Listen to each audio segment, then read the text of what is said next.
Today we will deal with the topic that is thyroid and antithyroid drugs. Here are the thyroid hormones introduction.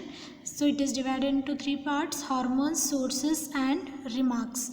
Hormones are triiodothyroxine, that is T3, tetraiodothyroxine T4, also known as thyroxine. So these two hormones, that is triiodothyroxine T3 and tetraiodothyroxine T4, are derived from the source that is thyroid follicles. तो ये thyroid follicles से दो hormones release होते हैं, वो है T3 and T4. Next thyroid hormone is calcitonin, which is released from the source that is parafollicular cells. तो ये parafollicular cells से release है. इसके remarks है आपके T3 and T4 are referred as thyroid hormones, and calcitonin considered along with parathormone regulates calcium metabolism. तो ये जो T3 T4 hormones है, ये क्या है, दोनों thyroid hormones कहा जाता है इसको. लेकिन जो calcitonin है ये भी parathormone है, लेकिन ये क्या करता है, कैल्शियम के मेटाबॉलिज्म के टाइम पे हेल्पफुल है. Here are thyroid hormones introduction. तो यहाँ पे आप देख सकते हो cuboidal follicular cells, colloids, parafollicular cells and sinusoidal capillaries. तो ये पैराफॉलिकुलर सेल्स से कोलॉइड्स, क्यूबोइडल फॉलिकुलर सेल्स, ये सारे सेल्स से क्या होते हैं, रिलीज होते हैं thyroid hormones. Next thyroid hormone synthesis. तो इसके बारे में डिटेल्स हम आगे वाले स्लाइड्स में देखेंगे. तो थायराइड हार्मोन सिंथेसिस जैसे कि यहाँ पे हो गया बेसोलैटरल मेम्ब्रेन, अपाइकल मेम्ब्रेन और कोलोइड मेम्ब्रेन, में ये पूरे थायराइड हार्मोन के सिंथेसिस होते हैं. जैसे ये D1 D2 में चेंजेस होते हैं, जिसको हम कहते हैं कि डीआयोडोनाइजेशन. तो जो आयोडीन जो रहता है वो डीआयोडोनाइजेशन होता है. वैसे ही प्रोसेसेस में चले जाते हैं जब तक थायराइड हार्मोन की सिंथेसिस ना हो. तो आगे हम दूसरे स्लाइड्स में देखेंगे कैसे होते हैं. तो ये है आपके थायराइड हार्मोन सिंथेसिस के प्रोसेस. फर्स्ट है आयोडाइड अपटेक, और next is oxidation and iodination, coupling, storage and release, peripheral conversion of T4 to T3. तो फर्स्ट आपका है आयोडाइड अपटेक. तो आयोडाइड अपटेक होगा, उसके बाद ऑक्सीडेशन और आयोडाइनेशन होगा. Next process is coupling, next storage and release, next it's conversion from T4 to T3. So here is the thyroid hormone transport. Avidly bound to plasma proteins, that is 0.03% to 0.8% T4 and 0.2 to 0.5% T3 in free form. तो ये जो thyroid hormones है ये क्या होता है, plasma proteins में bound होते हैं. ये इसके परसेंट है कि कितने परसेंट्स में ये प्लाज्मा प्रोटीन के साथ बाउंड होता है. जैसे T4 हो गया, वो 0.03% से लेके 0.08% से प्लाज्मा प्रोटीन से बाइंड होते हैं. नेक्स्ट T3 जो है वो 0.22 से लेके 0.5% तक प्लाज्मा प्रोटीन्स के साथ फ्रीली बाउंड होते हैं. Next point is bound to 3 plasma proteins, that is thyroxine binding globulin, thyroxine binding pre albumin, next albumin. तो ये 3 आपके प्लाज्मा प्रोटीन्स है, जो कि फर्स्ट पॉइंट में हमने देखा था कि जो T4 है, T3 है, इसके कुछ परसेंटेजेस है, परसेंट है, वो उतने परसेंट में प्लाज्मा प्रोटीन्स के साथ बाइंड होते हैं. लेकिन ये प्लाज्मा प्रोटीन्स कौन से हैं, तो ये नीचे वाले पॉइंट्स में आप देख सकते हो कि plasma protein, there are 3 types of plasma proteins, that is TBG, thyroxine binding globulin, next is transthyretin, that is thyroxine binding pre albumin and albumin. तो ये तीनों प्लाज्मा प्रोटीन्स में T4 और T3 जो है ये फ्री फॉर्म में bind हो जाते हैं. Next plasma bound iodide, mostly is thyroid hormone. तो ये प्लाज्मा बाउंड आयोडाइड जो है इसमें मोस्टली क्या है, thyroid hormone, that is T4, जो कि 90 से 95% बाउंड होता है. तो इसका नॉर्मल कंसंट्रेशन जो है 4 to 10 mcg/dl. तो ये आपका फर्स्ट प्रोसेस था. जैसे कि ये T4 T3 जो है ये प्लाज्मा प्रोटीन्स के साथ बाइंड होते हैं, और ये 3 प्लाज्मा प्रोटीन्स है आपके TBG, ट्रांसथायरेटिन और albumin. Next metabolism and excretion. तो ये थायराइड हार्मोन कैसे मेटाबॉलिज्म और एक्सक्रीट होते हैं. तो ये metabolic inactivation occurs by iodination and glucuronide sulphate conjugation. तो ये जो मेटाबॉलिक कन्वर्शन कैसे होता है, फर्स्ट है डीआयोडाइनेशन. तो डीआयोडाइनेशन ये एक प्रोसेस है, मेटाबॉलिक पाथवे है of thyroid hormones that is catalysed by enzymes that contain the amino acid selenocysteine in their active centre. तो ये जो डीआयोडाइनेशन जो है ये एक प्रोसेस है, मेटाबॉलिक पाथवे है जिसमें थायराइड हार्मोन्स में होते हैं ये, और इसमें क्या होता है वो कैटलाइज मीन्स ब्रेक डाउन होता है इन एक्टिव फॉर्म। तो ये एक एंजाइम से होता है, ये एंजाइम है आपके सेलेनोसिस्टीन करके एक एंजाइम है जो कि आपके थायराइड हार्मोन में कैटलाइजेशन होता है, जो कि हम बोलते हैं डीआयोडाइनेशन। इसका प्राइमरी साइट इज़ लीवर। ये एब्जॉर्प्शन कहाँ पे होता है आपका, और मेटाबॉलिज्म कहाँ पे होता है, लीवर में ये मेटाबॉलिज्म होता है, और अदर ग्लैंड्स जैसे कि सलाइवरी ग्लैंड्स और किडनी में भी मेटाबॉलिज्म होता है। Excreted in bile, undergoes deconjugation, significant enterohepatic circulation and finally excreted in urine। तो ये बाइल और यूरिन के थ्रू एक्सक्रीट हो जाते हैं। Here is the thyroid hormones regulation of secretion।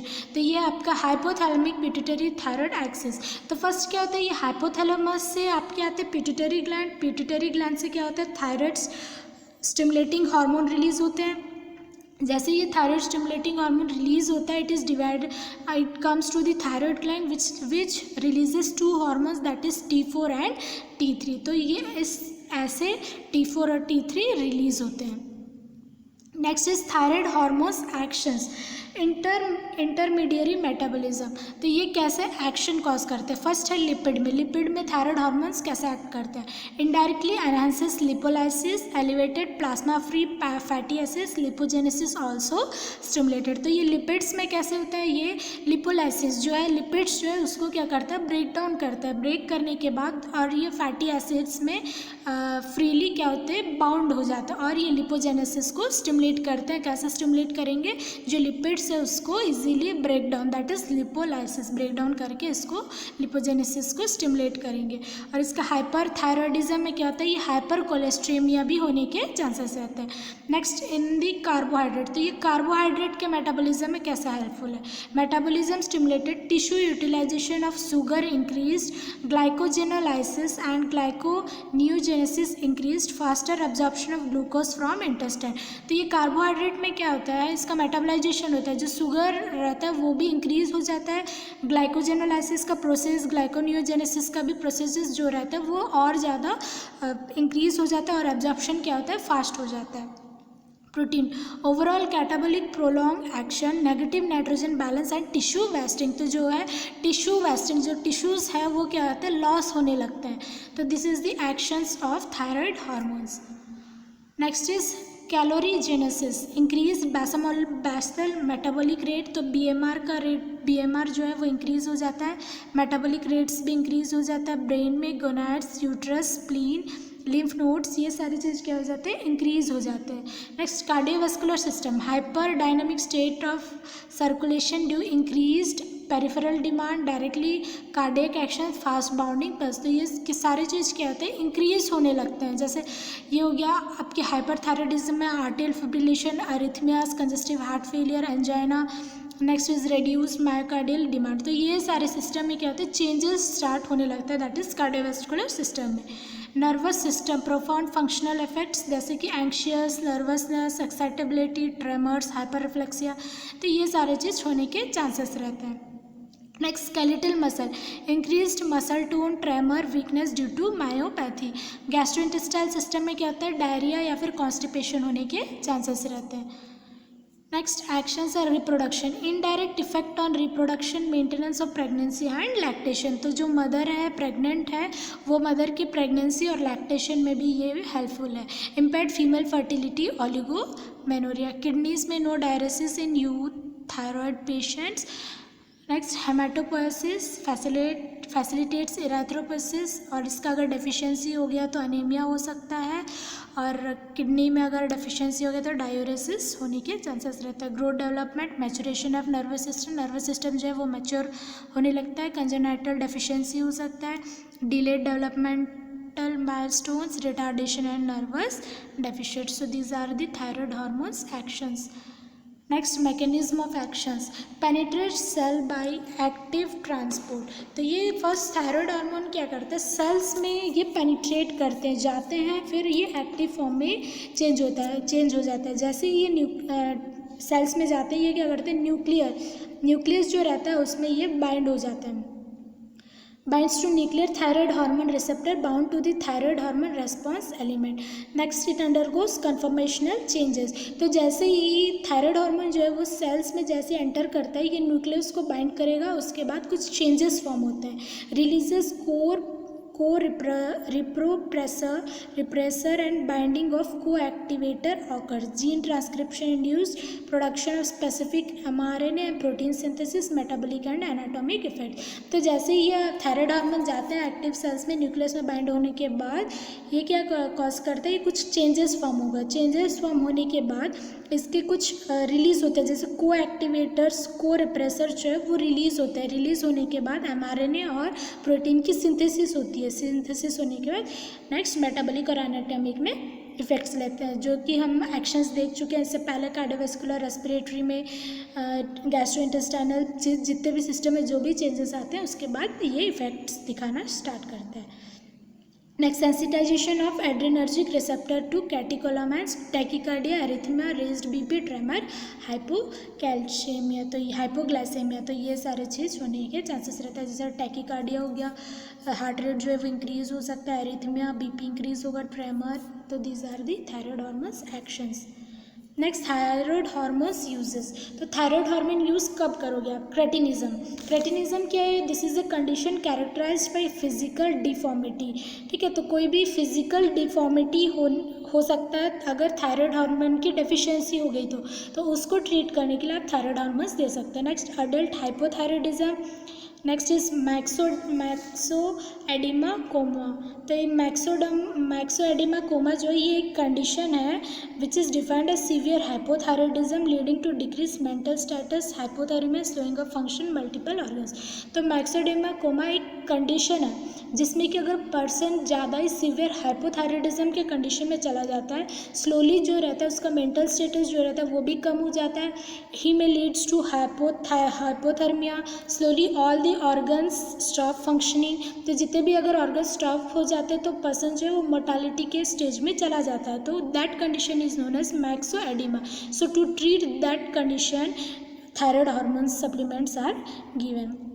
Next, non toxic goitre, thyroid nodule, papillary carcinoma of thyroid and empirical use. तो empirical use का मतलब होता है ये एम्पिरिकल रीजनिंग, तो पर्सन के ऑब्जर्वेशन के बेस पर अगर डायग्नोसिस किया गया जिसमें अगर आपको पता चलता है कि person is in hypothyroidism condition, at that time you can give the person thyroid hormones.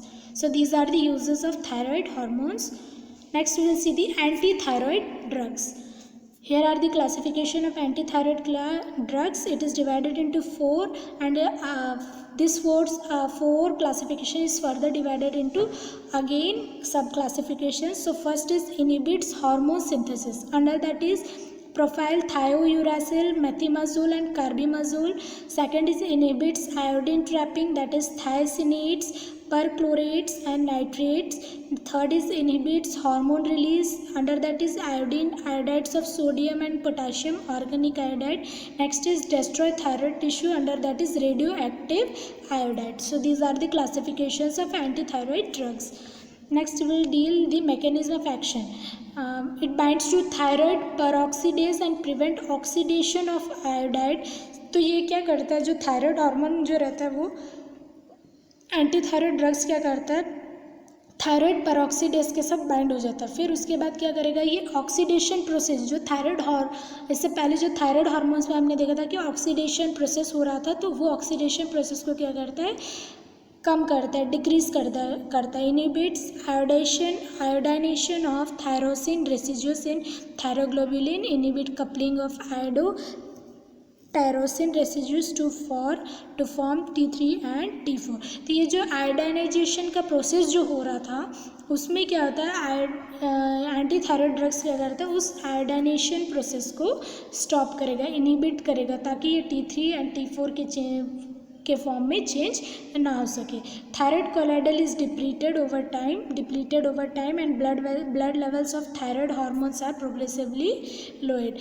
तो जैसे अगर ये सारे प्रोसेस एडानेशन, कपलिंग, ऑक्सीडेशन, ये सारे प्रोसेस अगर इनिबिट हो गया, रिलीज हो गया, तो ये थायराइड हार्मोन सीक्रेट नहीं हो पाते, प्रोग्रेसिवली क्या होते हैं, लो होने लगते हैं। Inhibits peripheral conversion of T4 T3।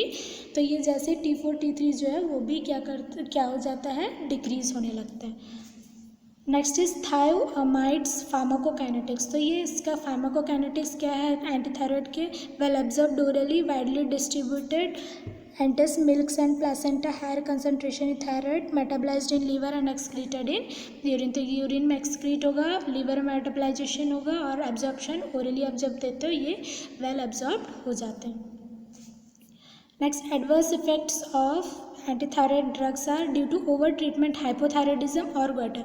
अगर एंटीथायराइड ड्रग जो डोज है अगर वो लॉन्ग पीरियड के लिए चल रहा है तो पर्सन जो है वो हाइपोथायराइडिज्म के कंडीशन में भी जा सकता है। Important side effects are gastrointestinal intolerance, skin rashes and joint pen.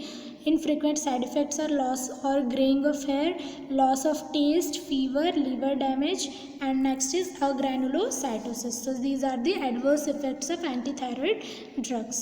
Next, these drugs uses are Graves disease. तो ग्रेव्स डिजीज़ क्या है, ये कंडीशन है जिसमें कि इम्यून सिस्टम डिसऑर्डर के कारण थ्रोट के पास जो है वो बटरफ्लाई शेप का स्वेलिंग हो जाता है, that condition is known as Graves disease. तो Graves disease is a immune system disorder of butterfly shaped gland in the throat. तो this condition is known as Graves disease. तो Graves disease अगर हुआ है person को तो उसको reduce करने के लिए थायोअमाइड ड्रग्स दे सकते हैं, ऑरल्स एंटीथायराइड ड्रग्स। टॉक्सिक नोडल गॉइटर के टाइम पे दे सकते हो, डेफिनेटिव थेरेपी के लिए, प्री ऑपरेटिव के लिए अलॉन्ग विथ 131। तो ये सारे चीज़ के लिए आप यूज़ कर सकते हो। Next, ionic inhibitors. तो इनिबिटर्स कैसे इनिबिट हो सकते हैं, inhibits iodide trapping by NIS into the thyroid. तो NIS का मतलब है सोडियम आयोडाइड सिम्पोर्टर। तो ये सोडियम आयोडाइड सिम्पोर्टर एक एंजाइम है जो कि सोडियम को चेंज करेगा। आपके थायराइड हार्मोन के मेटाबॉलिज्म सिंथेसिस के लिए आयोडीन इम्पॉर्टेंट है। तो जैसे आप अगर एंटीथायराइड ड्रग्स देते हो तो ये NIS का सिंथेसिस होना कम हो जाता है, which leads to T3 and T4 is also not synthesize. तो धीरे धीरे क्या होता है, T3 T4 का भी सिंथेसाइज नहीं होगा, प्लस आयोडीन जो इम्पॉर्टेंट था थायराइड हार्मोन के सिंथेसिस के लिए वो भी क्या होता है, डिक्रीज हो जाता है। Toxic and not clinically use these days. तो ज़्यादा आयनिक इनिबिटर्स जो है ये यूजफुल नहीं है। Next, iodine and iodides. Fasting acting thyroid inhibitor, iodine और आयोडाइड्स जो है ये फास्टिंग थायराइड इनिबिटर है। Peak effect seen after 10 to 15 days. तो इसका इफेक्ट आप 10 to 15 डेज के बाद देख सकते हैं और इसका मैकेनिज्म ऑफ एक्शन ये है, inhibits of hormone release termed as thyroid constipation. तो ये जो थायराइड हार्मोन रिलीज हो रहा था वो उसको क्या करेगा, रिड्यूस करेगा।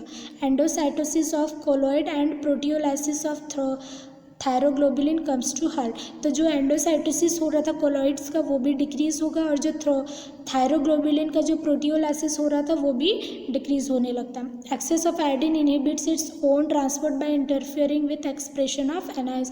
तो ये जो NIS है वो सिंथेसिस का भी डिक्रीज होने लगता है। एटेन्यूएट्स थायराइड स्टिमुलेटिंग हार्मोन। तो जो थायराइड स्टिमुलेटिंग हार्मोन था वो उसको भी रिड्यूस कर देता है। Rapid and brief interference with iodination of tyrosyl. तो ये सारे चीज़ क्या होते हैं, एडेनेशन प्रोसेस, ऑक्सीडेशन प्रोसेस, ये सारे प्रोसेस क्या होते हैं, डिक्रीज हो जाते हैं। नेक्स्ट यूजेस है pre operative preparation, thyroid स्टोम।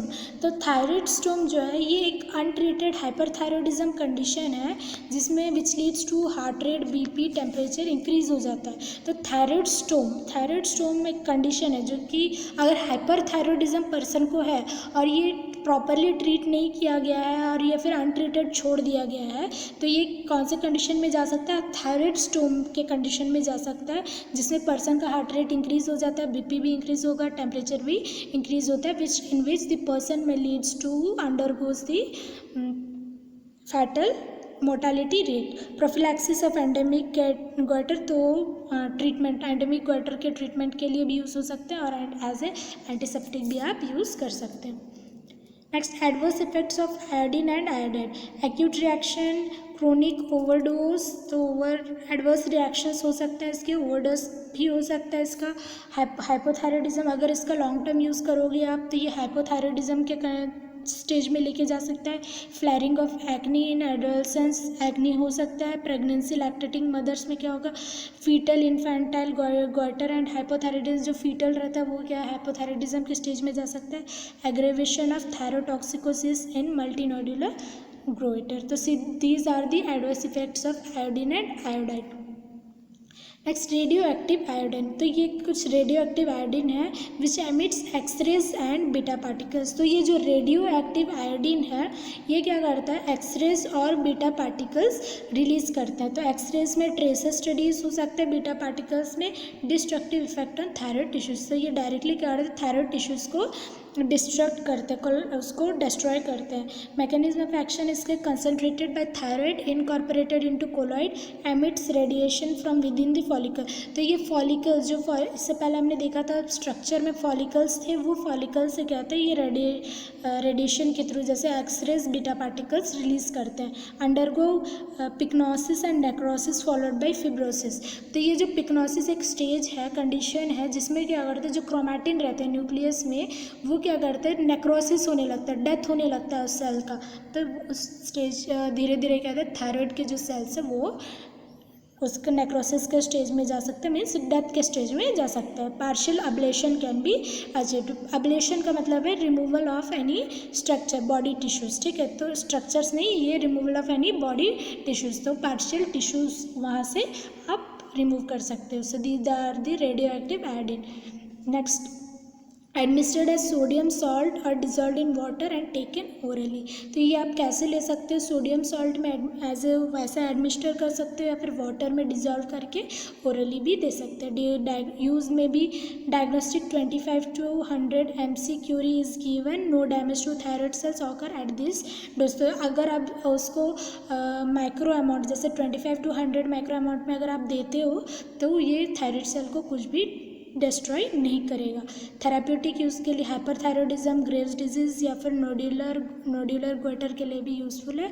Average dose है ये 3 to 6 m curie. Higher dose for toxic multinodular, अगर हायर डोज जैसे मल्टी नोड्यूलर हो गया है, नोड्यूल्स फॉर्म हो गया, मल्टी ज़्यादा हो गया है, तो उस टाइम पे डोज इंक्रीज हो जाएंगे।